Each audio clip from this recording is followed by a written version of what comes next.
कई बार फिल्मों में देखा है खुद को कोड़े मारते हुए किसी किरदार को, फिर स्लोमो में कोई रोकने आता है।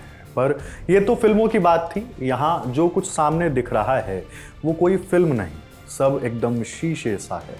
जो हो रहा है वो दिख रहा है, पर कोड़े मारते हुए पूर्व आईपीएस और तमिलनाडु बीजेपी अध्यक्ष के अन्नामलाई को रोकने की कोशिश कुछ लिखी हुई सी लगती है। ऐसा हम नहीं बल्कि सोशल मीडिया पर कहा जा रहा है। पीछे खड़े कार्यकर्ताओं ने अन्नामलाई की उस प्रतिज्ञा को बहुत संजीदगी से सुना था।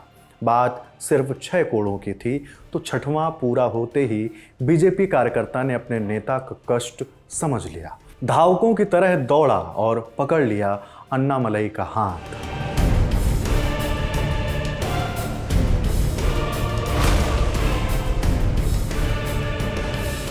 पर कोड़ों की प्रतिज्ञा ली क्यों गई? मुद्दा बहुत संजीदा है, इसमें कोई दो राय नहीं।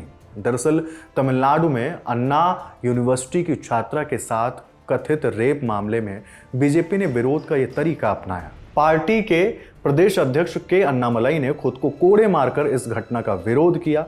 27 दिसंबर को अन्नामलाई ने अपने घर के बाहर पार्टी कार्यकर्ताओं के सामने खुद को 6 कोड़े मारे। वो और कोड़े मारते इससे पहले पार्टी कार्यकर्ताओं ने उन्हें रोक लिया। इस दौरान अन्नामलाई के साथ बीजेपी कार्यकर्ता भी तख्तियां लेकर विरोध जताते दिखे।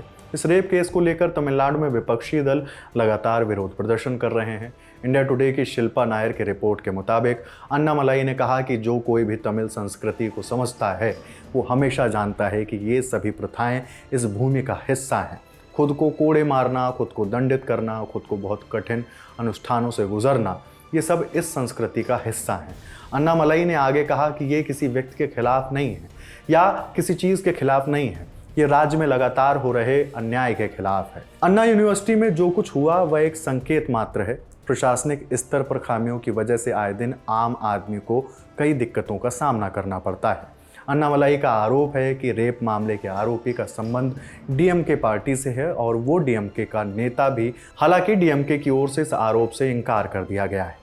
वैसे अन्नामलाई जिस मामले का जिक्र कर तमिलनाडु की डीएमके सरकार पर निशाना साध रहे हैं वो मामला 23 दिसंबर का है। 23 दिसंबर को अन्ना यूनिवर्सिटी में इंजीनियरिंग की सेकेंड ईयर स्टूडेंट के साथ रेप हुआ था। आरोप है कि 19 साल की इंजीनियरिंग स्टूडेंट अपने एक दोस्त के साथ कैंपस के एक इलाके में बैठी थी, तभी आरोपी वहां पहुंचा और उसने छात्रा से रेप किया और उसके दोस्त के साथ मारपीट की। पीड़ित छात्रा ने कोट्टूरपुरम महिला थाने में शिकायत दर्ज कराई। इसके बाद केस दर्ज किया गया। पुलिस के मुताबिक जांच के लिए 4 विशेष टीम गठित की गई। 25 दिसंबर को पुलिस ने यूनिवर्सिटी कैंपस के बाहर बिरयानी बेचने वाले ज्ञान शेखरन नाम के व्यक्ति को गिरफ्तार किया। उसके बाद जब आरोपी का क्राइम रिकॉर्ड चेक किया गया तो पता लगा कि ज्ञान शेखरन पर 2011 में भी एक लड़की के साथ रेप का मामला दर्ज हुआ था। इसके अलावा उसके खिलाफ लूटपाट समेत 15 आपराधिक मामले भी दर्ज हैं। इस मामले में पुलिस ने आरोपी को तो गिरफ्तार कर लिया, लेकिन एफआईआर की कॉपी लीक होने की वजह से पीड़िता की पहचान पब्लिक हो गई, जिसके बाद पुलिस पर मामले में लापरवाही बरतने का आरोप लगने लगा। पुलिस पर आरोप लगे तो चेन्नई के पुलिस कमिश्नर ए अरुण ने सफाई दी। पुलिस कमिश्नर की ओर से कहा गया कि एफआईआर के आईपीसी के बीएनएस में बदलने के दौरान ऑटोमेटिक लॉकिंग प्रोसेस लेट हुई। एफआईआर लॉक नहीं हो पाई तो तकनीकी गड़बड़ी के कारण जानकारी लीक हुई। इस चूक के लिए जिम्मेदार लोगों के खिलाफ जल्द ही केस दर्ज करेंगे। इस मामले में मद्रास हाई कोर्ट ने स्वतः संज्ञान भी लिया है। कोर्ट ने तमिलनाडु सरकार और पुलिस को रिपोर्ट दाखिल करने का आदेश दिया। जस्टिस एसएम सुब्रमण्यम और वी लक्ष्मी नारायणन की बेंच इस मामले की सुनवाई करेगी। इसके अलावा वकील आर वरलक्ष्मी ने इस केस को लेकर हाई कोर्ट में याचिका दाखिल की थी। उन्होंने पुलिस पर केस में लापरवाही बरतने का आरोप लगाया।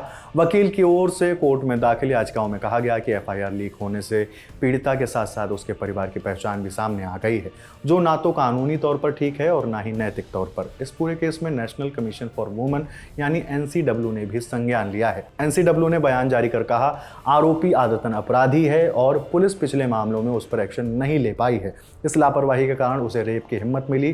साथ ही पीड़िता की पहचान सार्वजनिक करने वाले अधिकारियों पर कार्रवाई करने का निर्देश दिया है। वैसे अब इस पूरी घटना के बाद यूनिवर्सिटी मैनेजमेंट भी हरकत में आया। जब से इस केस के आरोपी की तस्वीरें डिप्टी सीएम स्टालिन के साथ सामने आई हैं, इसे लेकर विपक्ष सरकार को निशाने पर ले रहा है। विरोध प्रदर्शन किए जा रहे हैं। 27 दिसंबर को खुद को कोड़े मारने से पहले 26 दिसंबर को अन्नामलाई ने एक प्रेस कॉन्फ्रेंस भी की थी। इसमें उन्होंने ऐलान किया कि जब तक वह डीएमके को सत्ता से बाहर नहीं कर देते तब तक वह अपने पैरों में चप्पल या जूते नहीं पहनेंगे। साथ ही 48 दिनों तक का उपवास करेंगे, जिसकी शुरुआत उन्होंने खुद को कोड़े मारने से की। इस मामले में आगे जो भी अपडेट होगा दी ललन टॉप उसे आप तक पहुंचाता रहेगा। ये जानकारी आपके लिए जुटाई है मेरे साथी सुप्रिया ने और साकेत ने। शुक्रिया।